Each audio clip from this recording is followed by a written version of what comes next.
Okay, welcome. So, I did do a test. I did a test run for the first time, and I should probably do that more often. I'm going to go ahead and say, because we've already been here today. Yeah, welcome not back. today. Welcome back to Drew McConaha. We had a lovely, literally hour and 5-minute chat. It was so good. It was so good. And then I got home, and I Wah, wah. played it, and there was a lot of mouths moving and no sound. The blood drained from my face, and I burst into tears, and everybody in my house thought I was dying. It was awful.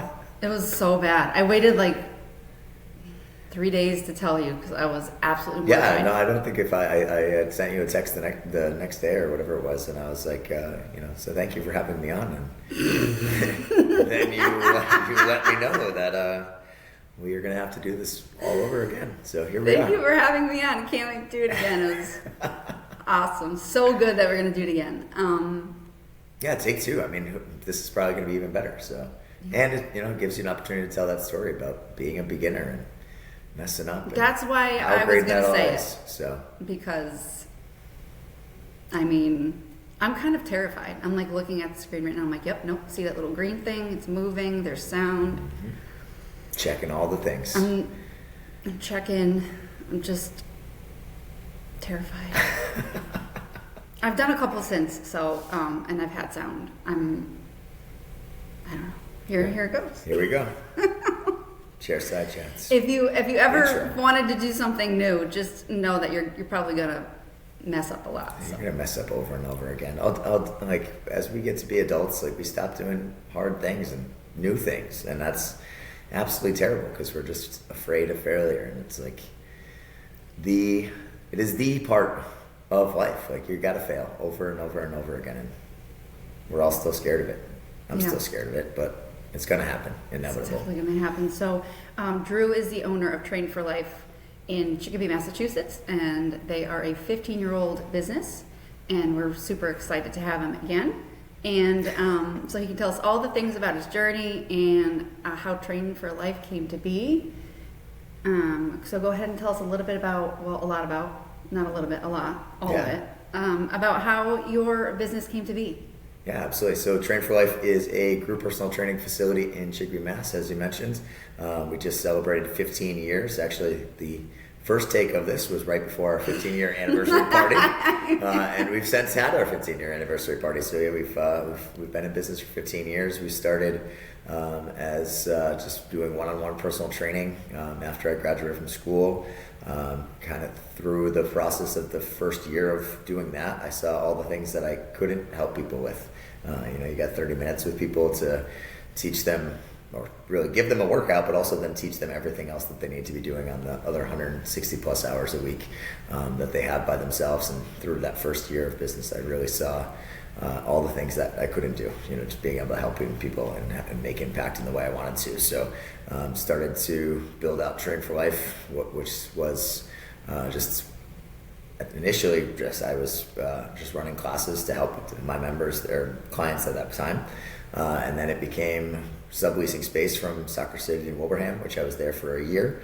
And that's where Train for Life actually became a thing. I created the DBA, started creating some branding and building that out. And after a year there, I was fortunate enough to find space in Chicopee, and that's been our home ever since. So that is the very, very fast version of 15 years. But when you started at Soccer City, was it run the same like format, like classes, times, different like strength conditioning kind of piggyback? You didn't have semi-private or anything? It was only classes. I want to say back then the structure was probably totally similar in some ways, but totally different in a lot of ways. We were doing probably 3 days a week, I think, when we initially started, because I was probably most of that first year I did both one-on-one training at Gold's Gym in Chicopee, where I had initially started, and then did what I could in between.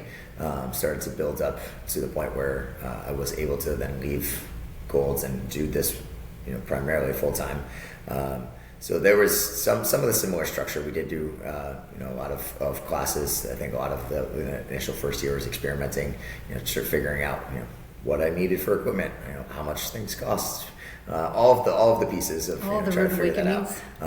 out. I was lucky in a lot of senses of they helped me initially at Soccer City when I was there with some of the initial equipment purchases and getting things started, so that wasn't starting with absolutely nothing, but we definitely were doing a lot of bodyweight stuff and trying to gradually build the classes, and like I said, build out our brand of what Train for Life I wanted it to be and what I wanted it to stand for.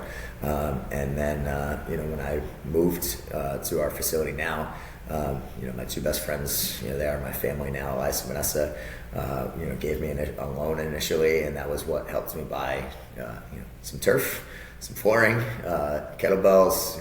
Again, kind of bare bones at the beginning, but it was enough to allow me to step into my own facility to take on that initial risk of, when I signed that lease and I handed over the $1,100 check that first month. That was all that was in my bank account, and I was living in my mom's basement, so it wasn't like I was going to be homeless if I failed, but it was, I was 25. I had no idea what I was doing. I had two people that, took a risk and saw at least a glimpse of what I saw, and that definitely believed me and thought that was something that I, could make work, and it worked.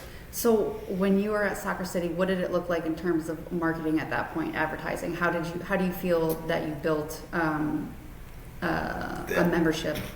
That was more or less non-existent, I think, in that time. We did, like I said, we did build out the name Train for Life. We had picked the our main colors, black and green. We started making flyers, but most of our marketing was all organic. It was clients that I had from one-on-one coaching that started coming to classes, and I either did both with them. They did some one-on-one still, and then they had started to attend classes. Being in Soccer City, that was one of the ways that we started to get people was they'd be bringing their kids to play soccer, and they'd be like, oh, what's that? Might as well work out when my kids play. That's actually brilliant. So that was definitely one of the feeders from there, people seeing it, and then this even to this day, 15 years later, we've marketing in the true sense of like paid ads and all the things. That's something that we've not had to do a lot of. It's something that we constantly talk about. Should we do more? How do we want to grow going forward? But we've been very blessed in a lot of ways of having just in a very organic sense of you like it, you tell your friends. They have a great experience, and that's I think that's one of the best ways to grow really any business, because you're getting if you want to talk leads and all the business terminology, you're getting qualified leads in that sense of that someone's telling them to come. They're going to believe that person. They obviously have a trust in that person for what they're referring them to, and it's that much easier to stick to something. Obviously, if you're being referred by a friend and your friend comes and works out with you and helps you stick with it, especially with all the challenges that is to join a gym. And it makes it fun. When you're showing up to a group of people that you actually you look forward to seeing. It's like you're doing the workout, you're looking forward to the workout. You have to do the workout, but then you show up and you see your friends, and it's just so much that fun. much. I think much fun. We've built our business solely around, or I shouldn't say solely, but definitely a huge piece of it is our community. People being excited to show up because they enjoy going to see our team. They enjoy going to see their friends. They've made new friends. We have people over the years and we always tell the stories of people that never probably would have met each other if it wasn't for coming to the gym, and the relationships that have been built that way. And we all have excuses. Whether you're someone who works out every day and it's easy for you in some sense to do that exercise piece. We all have days that we're not motivated. We don't want to go. When you're getting started, the fear of failure and not being as fast or strong as everybody else. But when you go and have that camaraderie of other people being around you, that makes all of it that much easier. It also pushes you a wee bit more. Yeah. I would say if you don't have to be, but if you are somebody that's motivated by the people around you, number one, it's nice for people to be cheering you on, and two, if you're like me, a little bit of a competitive something, you're like, you look at the person next to you, I'm gonna pick those up next time. So Yeah, I've been, as long as I've been doing this, more often than not, I prefer to be in our classes and working out with groups than doing it by myself. I'd rather not go into an empty gym and, I know what I'm doing. But see, I feel like semi-private, I'm kind of by myself, but I'm still in a group. Right. Like, I still love it. Yeah. It's my workout is tailored to me for what I want to do, what I enjoy doing, and I'm doing that, and I'm able to kind of stay in my own head a little bit and work in my own lane. But there's still a class, there's still a coach. I feel like I love all of it. Like, it all has really good. Appreciate that. I love it. I'm not only, what's that? I'm not only a, not, there was a slogan for like the hair, men, for men, yeah. Hair I'm for also men. a client. Yeah. I never remember exactly how that flows either, but I know exactly what you mean. So what would you say your biggest challenge was starting out? Do you feel like it was financial? Do you feel like it was just kind of planning? Do you feel like it was getting members? What was the biggest thing, or all of it, just all of it? I think a lot of it, like I said, we've been very blessed along the way to have really kind of had these checkpoints of, when I first started, in Gold's Gym and doing it by myself for a year, I had somebody else that was there with me. Someone that believed in the fact that, like, when you look at a typical Gold's Gym 15 years ago, everything was machines. Well, we kind of started to creep in there, and like when functional fitness was becoming popular, of like, let's move some stuff around. Can we bring in some ropes and some kettlebells? And him and I both bought equipment, and we started to build that out on our own, and that was, again, the first stepping stone. I was training this girl Alexis at the time when she was in high school, training her for track. Her father was the person that introduced me to Soccer City, so I got my foot in the door there. Isn't that cool when you get to look back and see, like, when you're in it, you don't see it like that, but like hindsight 2020 is such a wonderful thing to look back on and just be able to appreciate, like, these like relationships that you, at the time, you were just like, oh, it's just so and so, and like the older I get, the more I look at every encounter that I have, either with a client or somebody at the clerk at Big Y, and you're just, they could end up meaning of being an integral part of your journey, and you don't even know it. Yeah, when I look at, like, it's the wheels are spinning in my head of, like, what was the hard parts? On any given day over the last 15 years, I could have been like, I'm absolutely done. I'm ready to close the doors. Let's quit. I quit. I'm done. I don't want to do this anymore, because, there's always struggles. There's always difficulties. I had zero business background other than, I worked in sales at Bernie's and places like Best Buy and Circuit City and like doing things like that. So I had some great mentors really early on when I was in college, people that taught me sales in some capacity, but like, no idea, when I had to like create a deal, like I said, I created a DBA when it first started. It was like, I don't know what I'm doing. Like, you asked, like, what was marketing then? We made a flyer. Like, I just figured it out. You get lucky in some senses. Like I said, the relationships 100% have pushed the business to where it is in along the way. If like I said, those are little checkpoints. If I look back of, this person introduced me to this person was my first client. They were the ones that helped me, with the business loan, with the first loan when I started with Elias and Vanessa. When I moved into our space, at first, we had nothing. It was literally dirt and like concrete floor in an old industrial complex that, even when you drive down there now, you go under this underpass and it's like, where am I? This is a little sketchy. Yeah. And then you walk into our facility now, but that was not what it looked like at first. So there's always been really, really hard points. There's days where, you wake up, especially in our industry, you wake up at 4 something in the morning, the alarm goes off.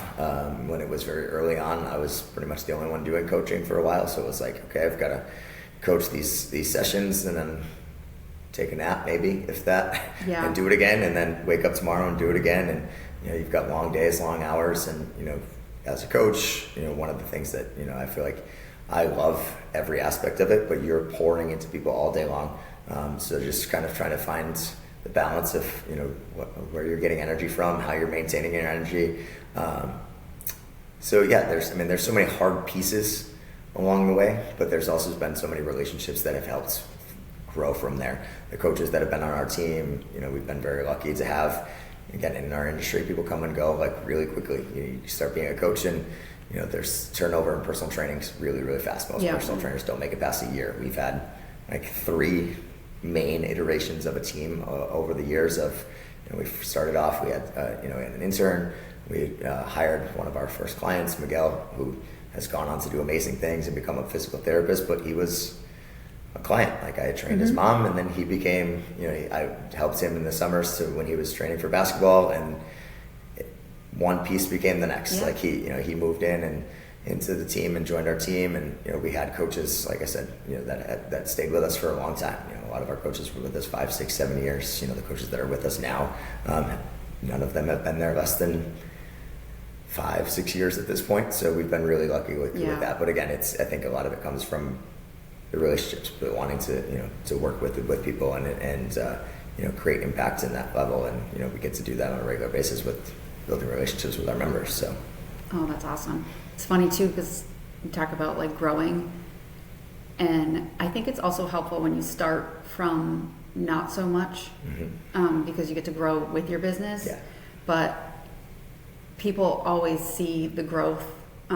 And from the outside, they'll say like, "Oh, you did such a good job. Everything looks amazing, and it's so like, look how big it is." And I think a lot of times too, people looking in see the growth as like this wonderful thing. They don't see it's not wonderful to like. It is wonderful to do, but it's not wonderful to do. It's very hard to do. Yeah. And from an outsider perspective, that's where I think the myth of owning a business is, you're rich, you get to make your own hours, you get to, because it looks like that, but like the hours behind the scenes, the 2 a.m., wake up with like eyes wide open and just like your brain starts spinning. Did I do this? What do I have to do? And then there goes the rest of the I love the memes that are always circular around. You're like, oh, you own your own business. You get to be your own boss. Like, yeah, I went from a 40-hour work week to like a 400-hour work week really quickly. Like you do have a lot of things, and that again, I wouldn't want to do anything else. For sure. And at this point of my career, there are times where yes, I can take a vacation, and but there were definitely times also where like I remember going on vacation. Probably the first one that I was ever able to take. It was horrible. I was an anxious wreck the entire time because I was like, I got to answer this email. I wanted to sit on the beach, and as soon as I was like looking at the sun, I'm like, nope. Okay, what I need to do something. I need to go for a walk. Check how to go. How was your day? What happened? Like, you're calling your staff and you're trying to doesn't recap. Shut up. Yeah, and it's great. I would never want to do anything else. But there's when you talk about it, especially, and I love the whole premise of this podcast of like talking to local business owners of like we all have a lot of similarities in that story of you built this place. Not because you walked in here and it was like, oh, it was already here. Like you painted the wall and I have pictures with a hard hat. You went and bought this table. Like every piece had to come from somewhere. And when you get to look back on the story of all those things of at one point our bathrooms did not have heat and air conditioning many years ago, and you would go sit in the toilet this time of year and it would be a freezing cold toilet, and it's cool to have including yourself members who've been there along the way and seen how we've grown from again at one point concrete dirty floors to now where especially now with the renovation we did at the end of last year, it's like we pretty much have a brand new facility with brand new floors, brand new turf floor, brand new rubber floor, a fresh coat of paint on everything. All of that, people walk in today and it's like, this place is like really nice. Luxury. It stops. It's it's eye catching. Like as soon as you walk in, you can't. I mean, I think again, like when you're used to it and you built it, you were there along the way. You maybe don't see you do see it, but you get accustomed to it. This is just what it looks like now. I think for every time like members walking into the gym, it's like striking, honestly, especially with the new floors. And I don't want to say it makes you train better, but you feel like you're you're in a professional facility. It feels like it, and it does make you perform. Yeah, absolutely. Yeah, the environment makes a difference. I mean, we've talked about people so much already, but you go into a place and it's a reason why we've built our business in a certain way. Of like, I quickly just mentioned, I worked at places like Best Buy, Circuit City. I also worked at Apple, Hollister, Abercrombie, places where you walk in. You worked at the entire Holyoke Mall. Yes, at some point. Pretty much. Yeah, and you walk into the places. Again, Apple is probably the one that most people recognize. You walk in and everything's on a line. The walls, the silver walls, the way the computers are set, everything is very purposeful, intentional. And I've always wanted our brand to feel that way. So when you walk in, it feels that way because we've curated it to like all the plates have to be lined up, kettlebells need to be on a line, things need to look a certain way because you want it to feel that way. When you walk in, you want to feel at ease, like you're not constantly looking for things. You're not laying down on a dirty floor to go through a warm up. All of those things, again, when we're talking about the fitness industry, what's an excuse? I don't have time. I don't feel like this. Before you walk in the door, there's 500 excuses. Then you walk in the door and it's like, I don't know what to do. It's not clean. Again, you start to pile on other things. Yeah. I'm not comfortable here. I don't know what I'm doing. It's very easy to just walk back out the door or just never go to a place like that in general. So if again, from the way the colors, the branding, all of that stuff plays into how we've built the business, it's been very intentional along the way. Obviously things have evolved and changed, but all of those things go to, we had this experience, this person told us this, they loved how this is. We have hair ties at our front desk because most of our clients are women, and like, again, ladies, the amount of times we were doing hair tie. How can you take excuses away? And by building a brand around those sticking points, sometimes it helps people feel that much more comfortable. That's amazing. Thanks. I always feel very comfortable. There's like lots of protein selections in the refrigerator in case you forgot or need to grab one on the way out. But you're very right. And I also love the bathroom because I feel like it's a hotel. And again, we talked lucky. That was our landlord is the best landlord. When we signed our first lease extension 10 years ago, it was go to this store, stay within this budget.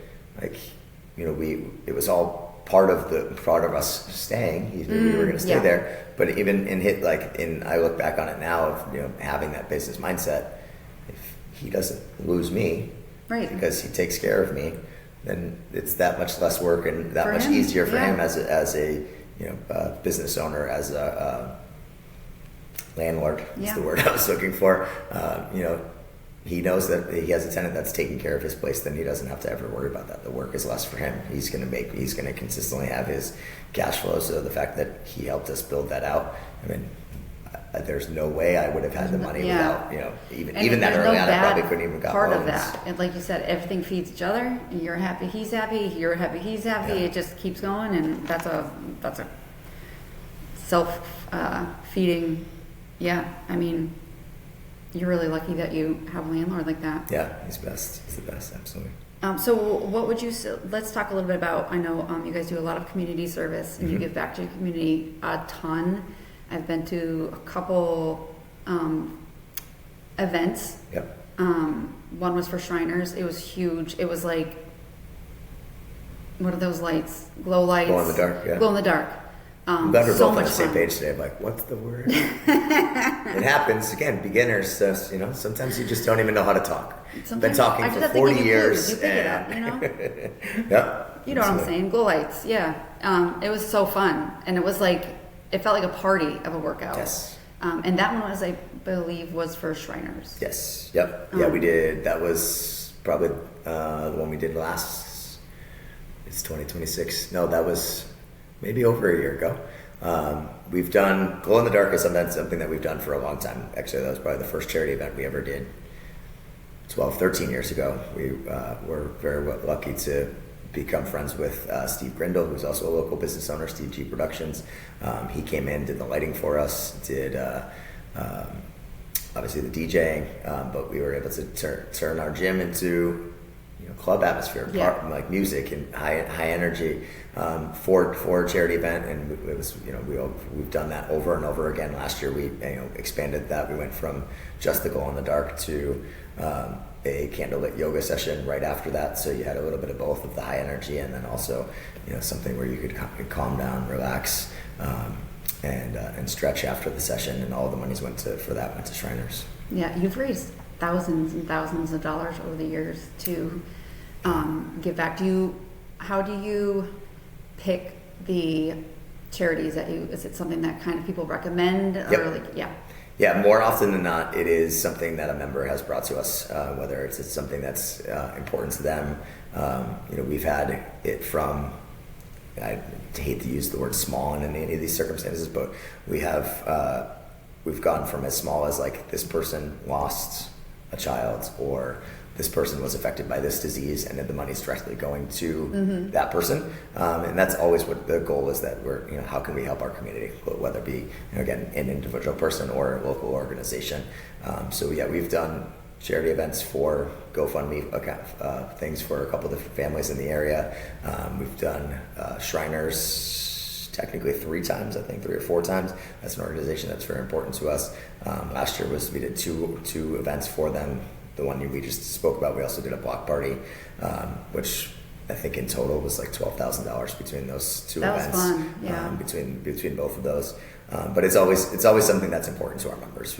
Whatever they bring to us. We just did a survey again about a month ago to figure out what the next event is going to be and how we can contribute to something that matters to our members. I would like to make a recommendation. You're on the air. Have you seen Punch the Monkey? I have seen Punch the Monkey. Okay, so. Yeah, we just talked about this on Friday actually in the gym. I was like, have you seen the Pixar AI version of Punch the Monkey? Because that's also amazing. I can't stop, and I just want to go to Japan, and I just want to bring him home. Yeah. Do you see when his favorite guy comes out to feed him, and he jumps on his leg, and he just lets us. Yeah. He's like, "Please, man, take me back inside. I don't want to be out here." We all just want to be loved, whether you're Punch the Monkey or looking for a community. We just need love in our life. I bet you we could really come up with a very big fundraiser to help Punch him. So awesome. Do you know how much that stuffed animal goes for now? I think they got it at IKEA. His orange monkey. Are you serious? Yeah. No. It's sold out for sure. Wow. But yeah, try to find it on eBay. I think it was like Matt Rife, the comedian, posted something the other day that he was like, I'm willing to spend $180,000 or something like to free Punch and bring him to a better place. See, he has money. Why hasn't he done it? Did you see the line to see him? Yeah, he's going to be more famous than Curious George. Yeah. Yeah, that's next, his book deal. Okay, well, that's our next fundraiser at Train for Life. It's going to be free Punch the Monkey. And by free, I mean bring him here to Chicopee, Massachusetts. Right. So with all of the time and effort that you spend on the business, how do you personally and mentally cope? And what do you need for Drew to feel like good?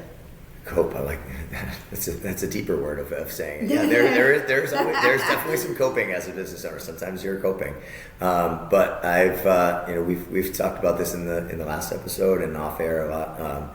I'm always very open about my struggles with depression and anxiety, and I think for me that's a blessing and a curse in so many ways. In the fact that it is something that I've had to deal with for a very long time. I've learned strategies over the years with dealing with it that I feel like go right back into helping me balance things as a business owner, because I do know, again, early on, if I even got a vacation, it was so hard to shut it off. And now, 15 years later, I know that I have to have those times, whether it be, again, I'm booking the vacation and I'm not hesitating and I'm going to go and I'm going to enjoy myself while I'm there. To the daily strategies of, we're talking health and fitness as what I do, but that's a huge part of it for me, of the fact that when things work best is a motto that I like to go back to, of what does my life look like when I'm in a good place. If I feel good mentally, physically, emotionally, spiritually, what are the things that I'm doing in order to stay balanced there? I'm exercising consistently. I'm fueling my body with mostly good foods and giving myself also the grace to eat some Cadbury eggs. Yeah, some Cadbury eggs or pizza like I had last night. Those are the things that I need to balance and have on a regular basis in my life to stay physically healthy, to stay mentally healthy. And the more that I do that, the more good habits that I'm consistently working on. I'm not perfect. I don't pretend to be. I think as a coach and as a trainer, that's one of the things that I think has made me a good coach, is that I struggle with things just like everybody else. And I think being vulnerable and working through that, and over the years of going through therapy myself, like I have a business coach, I have a business/life coach, I like to call him, because a lot of our conversations are about that. I have friends in the industry that I talk to on a regular basis. Literally, as I was walking in the door, I got off the phone with a friend of mine. I think we have to have those habits. We have to have the people, all the things in our life that we're constantly working on. It is work in order to do it. And that's also a huge reason why I wanted to do this, because I think that it's also a very isolating place to be, and a kind of lonely at times to be like a solo business owner. You don't really understand, or even, business owner to business owner, you can relate. I think it's also super helpful, like you said, in your industry, to be able to have people to bounce things off of as well. But just, if you look on Instagram and you get like a 30-second clip of like something that was so thought about and curated, or you might get a minute of a reel. And for business owners, it's like there is so much more that goes behind that 30 seconds, that 1 minute. Owning a small business is so much of your heart, and it's so much of who you are, and there's so much of a why behind it, that if you don't have like more of a long format to be able to tell people about who you are, you're speaking to possible members, but you're also, honestly, it was built with the intention of speaking to business owners in general, that even crossing industries, that it's so relatable. And whether you're 50 years in, or I'm talking to some people that are just 1 year in, and I think it's what you just said is so important for people to understand about building some kind of community and support around you, whether it's a business coach, whether it's a friend, and having those conversations. And it's been hugely impactful for me to be able to bounce things off you, or vice versa, or you hit roadblocks. And a lot of times too, people sell you training online on Instagram, and they'll be like, come take this class. I just looked at one for like a salon. She's like, well, it's $4,000. And I'm like, for 2 days of a virtual, if we just looked at each other a little bit more and had more conversations with each other, I think that you may not need a $4,000, not that it's not worth it at some point, but there are like shop local. Right. Yeah, I think it's very, like I said, I pay for coaching. I've been in a couple different mastermind groups. You have to have the strategies, and you have to have the people that allow you to talk through things, that allow you to vent. Sometimes, like, and you and I, it's wonderful that you're a member in the gym, and there are times that you and I have been looked at each other and been like, oh, well, this is a hard day. And like, sometimes you don't need to say anything to people that get it. And that's, you can talk to your spouse, and you can talk to your friends, and those are all great support systems and that you need to have. But there will always be a piece, unless they are also a business owner, correct, that they don't 100% understand, and that's totally fine. But that's where, and even then, that's the last thing sometimes, that you want to go home and be like, oh, you want to hear about my day? And they're like, no, I don't. They've had their own stress. Yeah. But when you talk to someone that is doing it, and whether it's in a different industry or the same industry, you're going to learn something. You're going to have that feeling of support of like, they get it, they understand what it feels like. But all the things of like this table, you bought this table, like, hey, where did you get that? Like little questions that are, kind of some almost silly. Like I think you look at Facebook forums enough, and you're like, wow, people don't do anything for themselves anymore. They're like, oh, like this is actually a healthy way to do that. Of like, hey, where did you get that sign? Who did you do this Yes. from? You know, what are the ways that you're, you know, again, half the questions you ask me, like if we ask each other more often, those are great ways for us to network and again, not feel alone, to feel that someone is there to support us, to get other local options, you know, to reach out to buy, shop, you know, whatever service that you need in order to help you grow your business.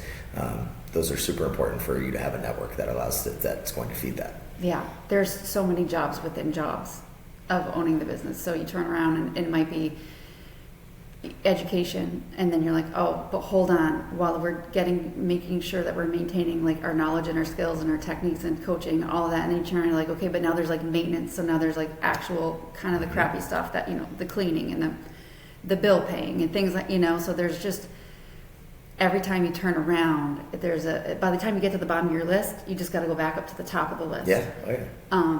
I said at the beginning, I said I didn't go to school for business, but I also didn't go to school to be a plumber. Yeah. To learn how to wash the floors correctly. Thank you, ChatGPT. To build a rig, equipment, you know, bikes, all the things, like, you know, you just figure things out, and, you know, again, you ask your friends, you ask people that support you, and it makes it that much easier. And, you know, again, you have to be okay with wanting to, you know, get your hands dirty. And, you know, I think I've said it as part of our core values is, you know, sweep the sheds is something that I picked up from a book called Legacy. It's all about the All Blacks, the rugby team.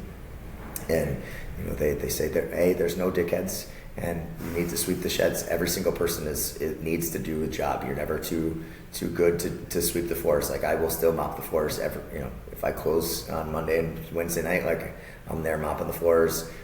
You know, obviously you learn to allocate and delegate your time differently as you grow, but you're still never too good for any of those jobs. Like, you started there, you know, you should still be able to pick that up and do it at some point and be able to teach other people. And, you know, I think those are the trials and tribulations you go through that are, you know, again, you're not going to pick that up by picking up a business book or whatever. Like, got to get out the mop and mop the floor 10,000 times, just like you know, cut the hair and you learn all the other things that are, you know, that is your craft, but you do all the other things probably just as many times, if not more, as you grow as a business owner.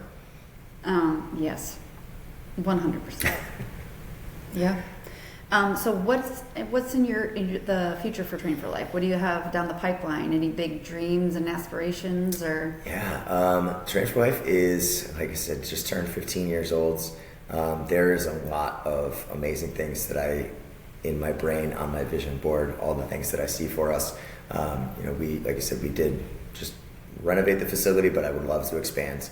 That's something that's been on my radar for a long time. Of, you know, again, the whole goal is how can we serve people, how can we impact people. You know, obviously having a bigger space and better facility, obviously that makes a big difference, and being able to do that. So expansion is hopefully in the near future, probably year to 3 years is definitely one of the main checkpoints. We just brought on a good friend of mine, Tyler English, who's going to be doing some nutrition coaching in our facility. So we have a nutrition coach joining our team. We have one coach that is leaving us, unfortunately, going on to do his own thing. That's going to be doing great things. But we're hiring. We're going to be bringing on at least one new coach, if not two. I know you were like, this is my dream job. I didn't hear back. I'm just joking. Technically you did. I did say, okay, yeah, you're hired. But yeah, so we working on that. You know, we have. I'm trying to think of all the things coming up. We have a charity event that we'll be putting on the schedule very soon.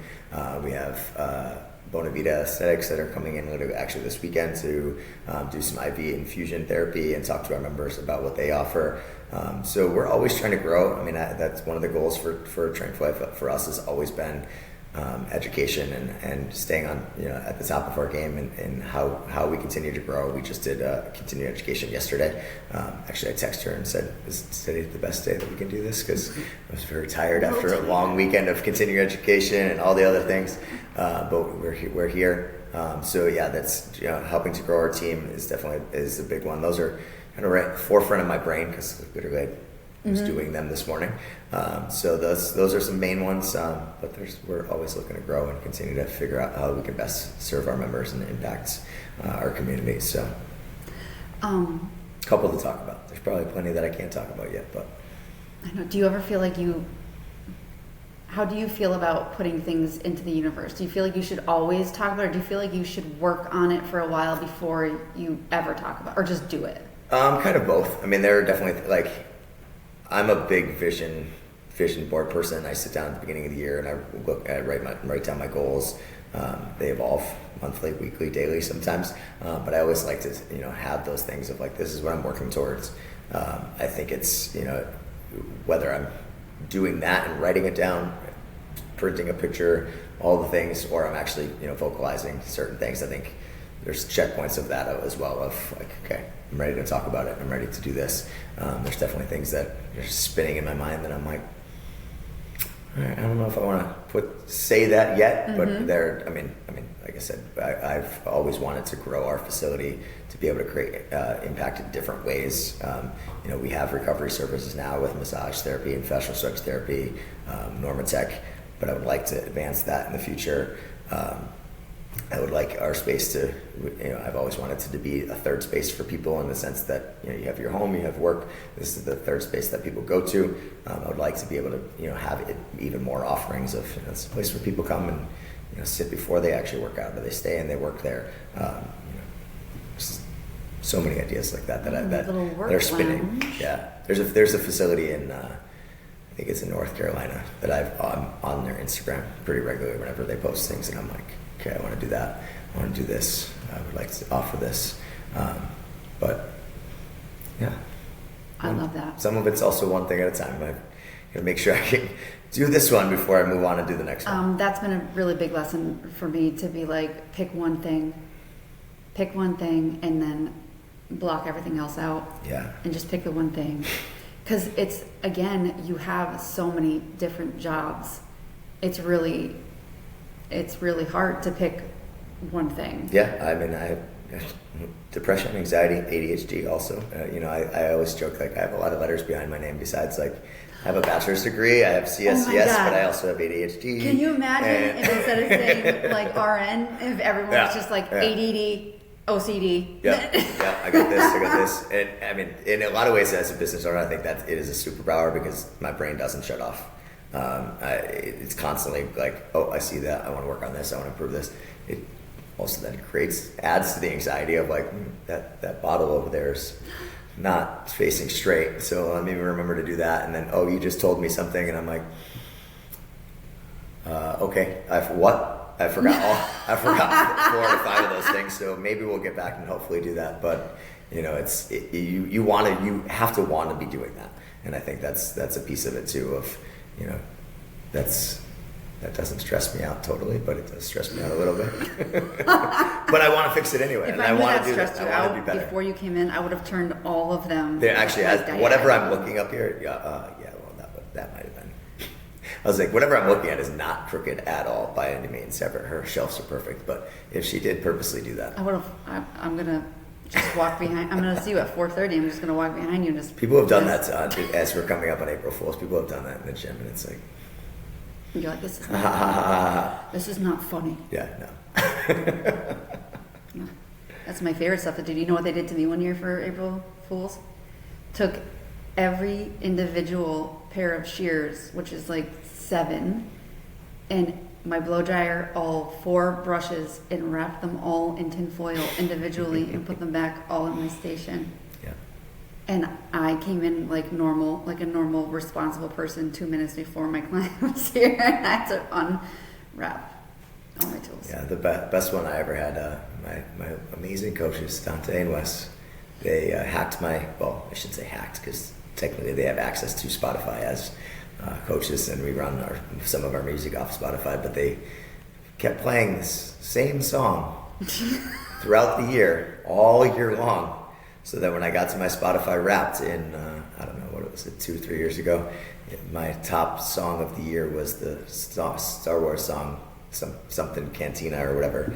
And I was like, what's that? What's that? What song is this? And like throughout the year, it's kind of funny as I look back at it, like, why are these songs on my request, or like the suggested list? That's actually genius, because that's a lot of forethought.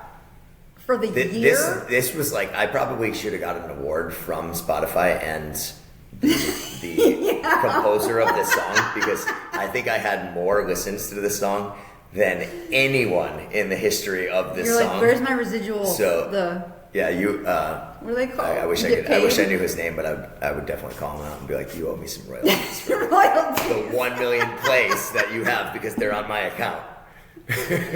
Oh, that is wild. That's fun. Yeah, they got me good. I like that. They were like, you care about your Spotify, you post it every year. I'm like, I don't really care that much. But did you post it that year? Probably, but it was, yeah. I love it. Yeah. I love it. They got me good. So let's see. Okay. Well. Excuse me. So, are you big on self-care? So, or is your yeah, self-care, huge. like you said, therapy, business coaching, what do you do for like relaxation? So that's actually a great question for 2026 because one of my themes of the year was to schedule my joy.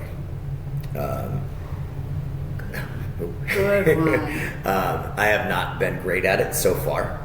I feel like the beginning of this year, for the first 2 months, has been very hectic, and I like looking back on it. I'm like, wow, I haven't had a massage. I did go to physical therapy for the first time last week, and to take care of some stuff in my neck that has been going on, and my hands go numb a lot, which is great. Yeah, I'm very big on self-care. I try to do a lot of that in so many different ways in terms of, again, I mentioned therapy before. I think that's a very powerful one that is going and talking to someone and working through things and just having an unbiased voice, I think, is a huge thing that, if you're not working through trauma, is such a big buzzword. If you're not working through your trauma, whatever in whatever ways that comes into our life, that is a very, very, very great way to burn out very fast. So I think therapy is definitely a big one. I'm huge on all of the body work stuff. I try to book with our faster stretch therapist, Caitlin, on a regular basis. Massage. I use our Normatec unit in the gym for compression therapy a lot. For me, again, working out, the nutrition piece of it, all of that is a part of my self-care. I work with a doctor who I have done blood work with now since I turned 40 in the middle of last year. So trying to stay on top of that more. Vitamins, hydration, keeping things on the calendar. Like I said, schedule your joy has been something, but for me, in terms of, you and I did the Western Mass Ironman 2 years ago.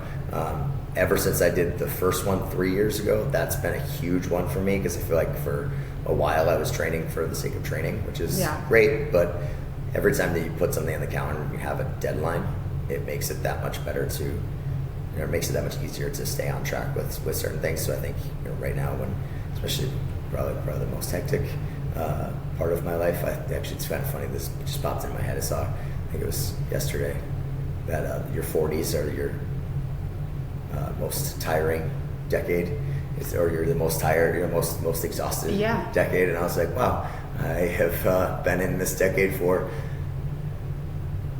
8 months, 9 months, and I'm getting a little tired already. So hopefully this is, but again, all good things. But yeah, definitely self-care has to be a piece of that. When you try to do more and more and more and more, you also need to learn to slow down. We've, as part of Train for Life, that's always been a piece for me of like, we do a deload week for a reason, because every 5 weeks we need an opportunity to reset, refocus, slow down, be intentional about slowing down. I don't know, deload weeks usually whoop my behind.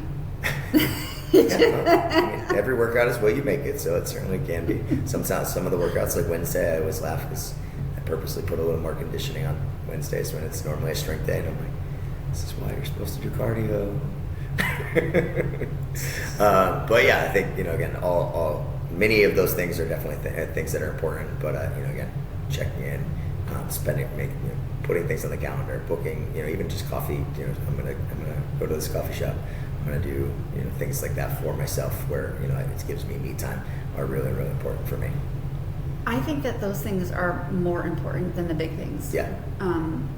They when you joy to me comes in very small things now. Just being by myself in a coffee shop and being able just to that is joy for me. Yep. I agree. I don't go I don't do a lot of vacations. They kind of stress me out to think of the prep that has to happen for me to be able to leave. Yep. So that just brings me like pure anxiety. I'd rather not. But like scheduling like the nail appointment or the massage, they're a little bit more consistent for me. Yeah, and I get a happen in, haircut like, every week. Once, like every smaller Thursday. chunks though, and like you look forward to that time. That's like, it's for you. It's about you. I feel like that's what the gym is also personally. Right. With the amount of energy that you give other people, it's not. I mean, it can be obviously for aesthetic purposes or performance purposes, but the older I get, I find that it's becoming more about the intentionality that this hour is just. It's about me. It's for me. Yeah. It's to remind me to show up for me, and that if I want to keep going at the speed that I want to go in or give to all the things I want to give to, that I have to be healthy. Yes. Nothing else happens unless I can be healthy. And I love being 40 for that reason. It's just. Yeah, I noticed. I mean, I think I have said that like as I approach that age, and aging I think is challenging in so many ways, but it's also a beautiful thing in the sense that when obviously from 0 to 20, you're a knucklehead. You have no idea what's going on. You don't know what you're doing. Like 20 to 30, it's not much far off from that. Like you got some experience. You probably have a little more money at this point. 30 to 40. I mean, I got divorced in my 30s. Like I hit rock bottom in some ways. I think 30 went up, to 40 down. is yeah. It was like there was all different things in 30s and 40s, and then like you hit 40 and you have all of that to look back on. And at the very least, like you're not. I mean, I think we started the podcast today talking about like starting something and how scary that is. Well, when you really put it in a perspective, you're not starting anything from a blank slate at this point at 40 years old. You're starting with the experience of what it felt like to hit rock bottom. You have the experience to feel like the fact that you survived yesterday. Like, you look at the, like you said, the big things, the small things, like all these things are experiences that should give you confidence. In some ways it gives you more anxiety, but in a lot of ways it gives you that confidence of like, I have survived. I have figured it out. I have started this. I have failed this. I'm still alive. I'm still here. I'm still kicking. So it's interesting to have all of that perspective now to look back on, and you have to frame it that way. And I think that's something that through my coaching, through therapy, that I've started to do that. I mean, I remember 2 years ago I was at a conference and I was asked to speak on something, and they were like, speak on what you've done in the first 6 months of the year, and I was like, nothing, because I feel like this year's been a cluster of God knows what, but that was depending on what the kind of year it's been. Yeah. But that was what I actually ended up talking about in this like 3-5 minute speech that I gave. That was the perspective of, normally I would look at it as failure, or I didn't do anything, but I looked at it as the fact that I've handled all of the things that have happened that were really challenging in that year way better than I did a year ago, 5 years ago, 10 years ago, that I might have actually just fallen apart and was ready to quit, versus now I'm still like, oh boy, here we go again. But here we go again. Like, yeah. Let's do it. Let's figure it out. Let's go through it. And again, I'm sure I've yet to face the hardest things that I'm going to experience in my life and go through. But every opportunity or every experience creates that opportunity of like, okay, how can I reframe this? How can I refocus? How can I handle it a little bit better? Even just looking at ways that you respond to things versus like, I'm reacting, I'm freaking out. Like, Yeah, you have more experience to know that you've already been through really hard shit and you've come out the other side, so you can do it again. Yep, 100%. Yeah, and then, I mean, that's, again, we started off talking about Train for Life in the business, but for me, that has been the vehicle that is Train for Life, is that you go to the gym, you do some hard shit, and the rest of your day is a little bit easier. You start to stack that hard shit on top of each other, and then you do a hard thing, and then you do a harder thing, and you do a harder thing, and you hit that 1 rep max, and that was really, really hard. You get a new PR, you run a 5K, you sign up for the next race. Like, all these things start to stack on each other, and it is the metaphor of life. Of, okay, I can do a little more.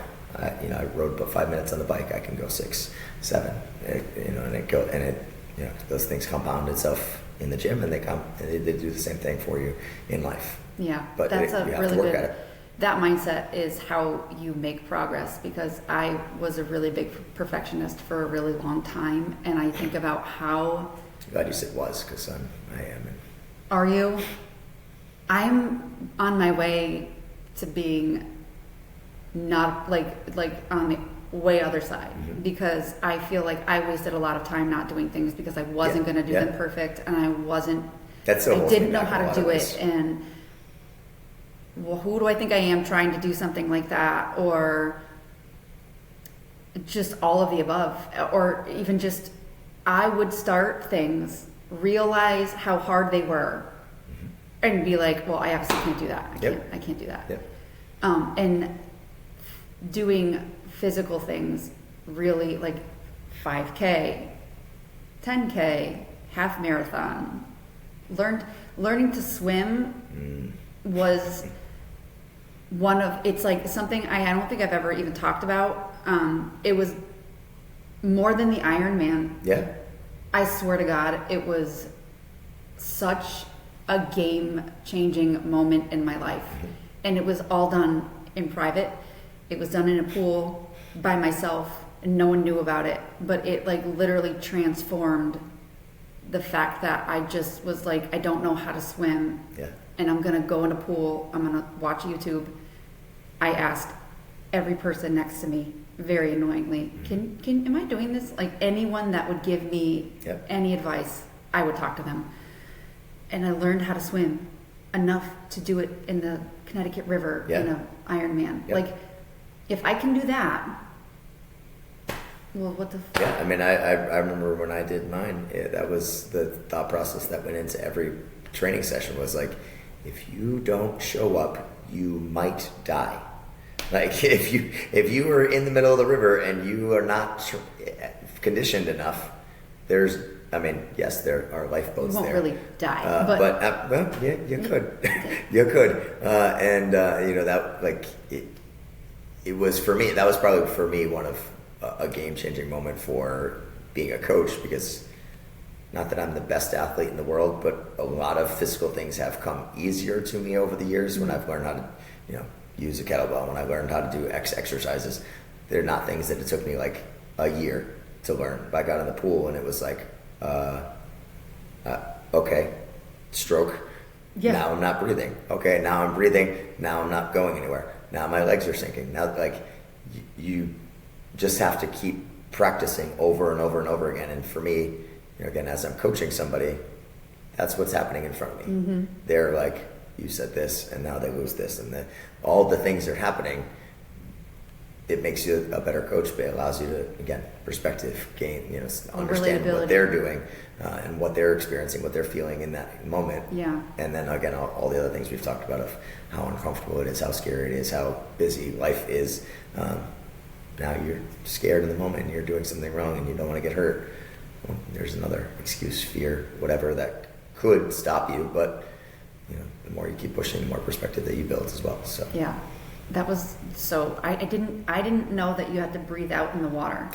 I thought that every time people were swimming, they were just breathing in, holding it, breathing out, holding it.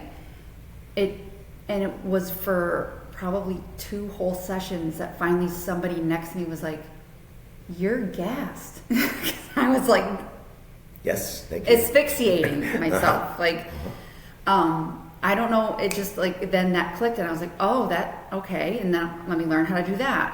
So huge, and just even taking that forward about being like, okay, so I don't know how to do this, but I know that I'm smart enough that I can learn. Yeah. Period. Yep. Whether it was like, look up podcast software and see what you can do with it, or just like, even in the salon, creating services or education or ideas for the staff. I don't know how to do it, but if I keep maybe chipping away at it and keep asking questions and keep trying to figure it out, I'll come up with something. There's a Tony Robbins TED Talk that always sticks in my mind, and I throw this at people all the time as one of my one-liners of it's not the lack of resources, it's the lack of resourcefulness. And I think that's, I mean, especially now in 2026, like we've got AI, ChatGPT, we've got like too much information to the point where it's almost paralysis by analysis. Yeah. Of like you look at, oh my God, which board do I need?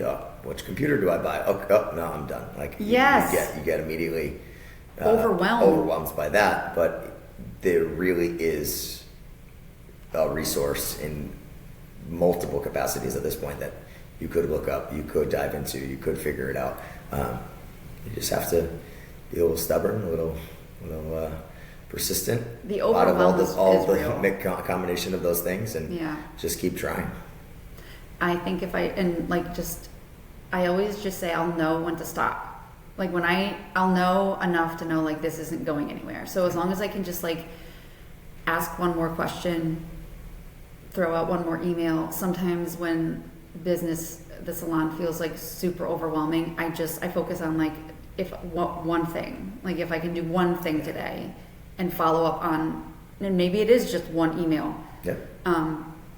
It's like the tiniest, like one more rep. Yeah. You know, like it transfers into like everything you do. Just not every day, and most days aren't super, like you don't make 10 strides in a day. Yeah. Sometimes you feel like you're not making any headway for weeks. And we have to be okay with that too. I mean, I think we want to do the to-do list in one day. We want to build the next business. Like we want to do all these things, but some days 0 is okay. Some days 1 is okay. Some days you're gonna do 100 things. I've thrown out different things. Like I love reading and podcasts and all the things, but Ed Milet talks about one more day. Like he asked his dad when he was, becoming sober, he said, Dad, are you ever going to drink again? And his dad said, hey, I'm just going to take it. I'm just going to go one more day. Yeah. I'm going to do one more day. And that applies to all of this. Of like, I'm going to show up for one more workout. I'm going to show up. I'm going to come to the salon one more day. I'm going to keep on pushing little things at a time. And sometimes again, it is, I'm going to do one email today, and that's going to be enough. And the rest of the day is going to be to refill the cup so that I can pour back into everything else, everybody else the next day, and that's okay too. Good stuff. Yeah. I hope it recorded. Got the lights on. I've been watching the screen. I feel like a lot more this time. Like the green thing is moving over there. The record button's on. Echo cancellation going over there. Honestly, again, if we got to do it a third time and a fourth time, as we were talking about my friend Tyler quickly earlier, him and I had a podcast 10 something years ago, and honestly, it's sometimes I think things are okay to do just because you love them. Like who cares? Like I hope many people listen to this podcast and this grows into something that, whatever you want it to be, but the fact that you get to sit and have a conversation with somebody for an hour, you welcome them into your beautiful salon, sometimes that's a good enough reason to do it. That's exactly where I'm at right now, because I'm having so much fun. This is my favorite thing to do. I think there was a hole that I was missing for a long time, because when you do have a team and you own a business, it's not about you. It's never been about me. It's about your team, and you give and the clients and the team. And that's the thing about like service leader. It's always that is your job, and I love that, and I enjoy that. And my why for the salon is that I have wonderful women that are able to support their families sometimes by themselves and build a beautiful life for themselves because of the family and the team that we've created here.